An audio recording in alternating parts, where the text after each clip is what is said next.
Aung San Suu Kyi, thank you for joining me. It's a pleasure. I see you in these amazing public events now, accepting finally the Congressional Gold Medal, the Nobel Peace Prize. You get a hero's welcome.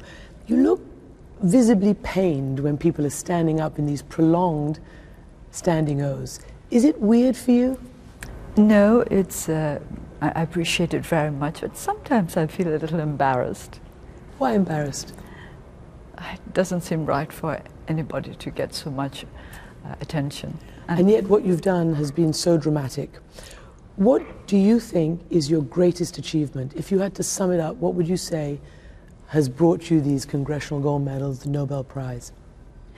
I don't think it's yet time to say what my greatest achievement is. I think I have received these prizes for the efforts I've made to reach the goal that all my countrymen and women would like to reach. There's still some way to go. Obviously, it's a dramatically different situation. A few years ago, there's no way you would have been able to sit here. Do you call now for the end of sanctions against Burma, Myanmar? Do you think the export sanction particularly should be lifted now? You mean the imports into the United States? Exactly, export yes. from Burma. That's right. Well, I think it should be lifted now. It can't really be lifted yet, but there can be a waiver.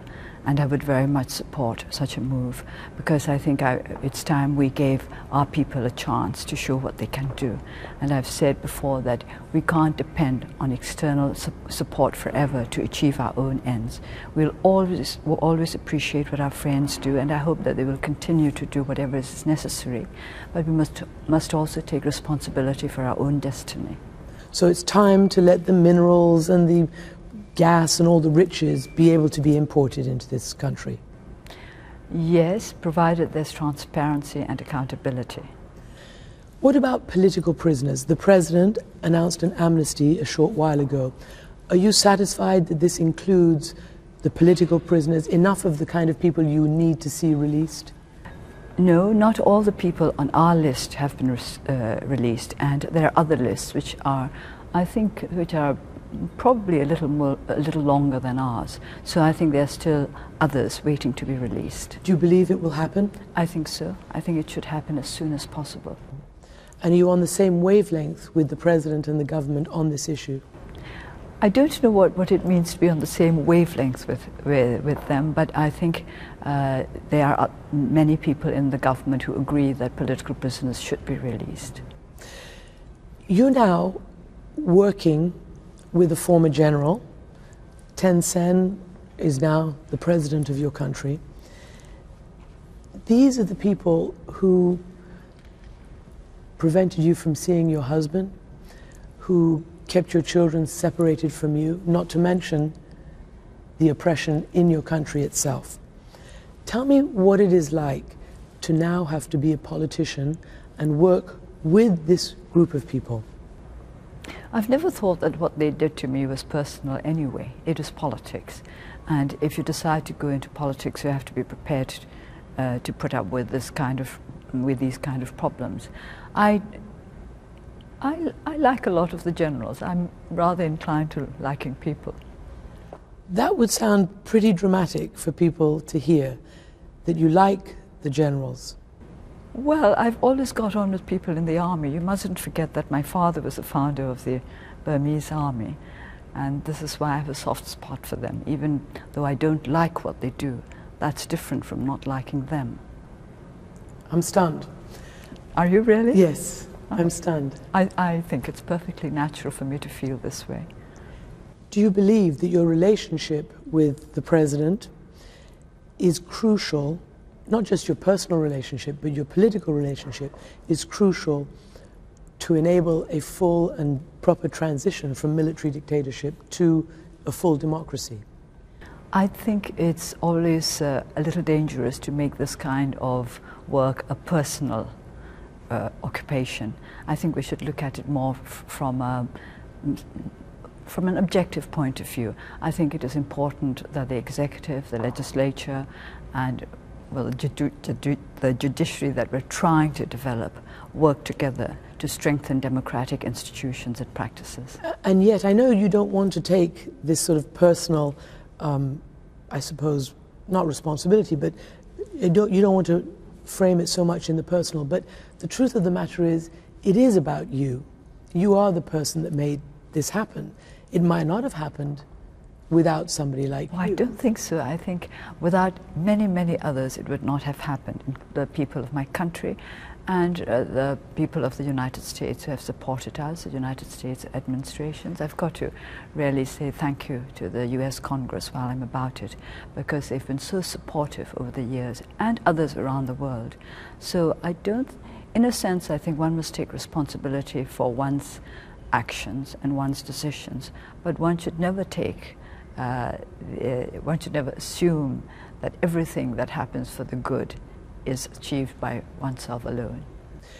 Obviously, during house arrest, I assume in order to survive and get through it, you had to be pretty stubborn, you had to be pretty uncompromising about what you were doing and what you were struggling for. Now, you've spoken about how you need to compromise. Describe that transition. But there's never been a transition. I was never given a chance to compromise. You cannot compromise unless people talk to you. Since there was never any kind of dialogue, never any kind of consultation with us, with the Forces for Democracy, we were never given a chance to compromise. People keep saying, I've changed, I used to be confrontational. But I haven't changed. It's just that circumstances have changed. Of course, I've matured. I hope so. I mean, one should mature over 20 years. But you did say we're beginning to learn the art of compromise, give and take, the achievement of consensus. This is in the legislature. I was talking about the legislature, and having been there just a couple of months, I have to say I'm very encouraged by the way things are proceeding.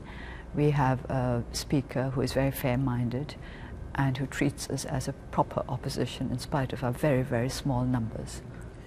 Do you remember what it was like that time when you faced the soldiers and their rifles pointed at you and you walked straight towards them? That was a long time back. Do you remember it? Yes, of course. What went through your mind? People held back, but you didn't. You walked straight towards them. Well, I wasn't given much choice because, first of all, they said, you must all move to the side of the street. So I said, fine. So I said, let's walk on the side of the street. And then he said something like that he would shoot whether or not we were on the side of the street or on the street itself. Then I decided I might as well be on the street. The fact that they didn't, what did that tell you? Well, a major came running up. He had been walking behind us, and he came running up and stopped the man who was in charge, who I think was a captain.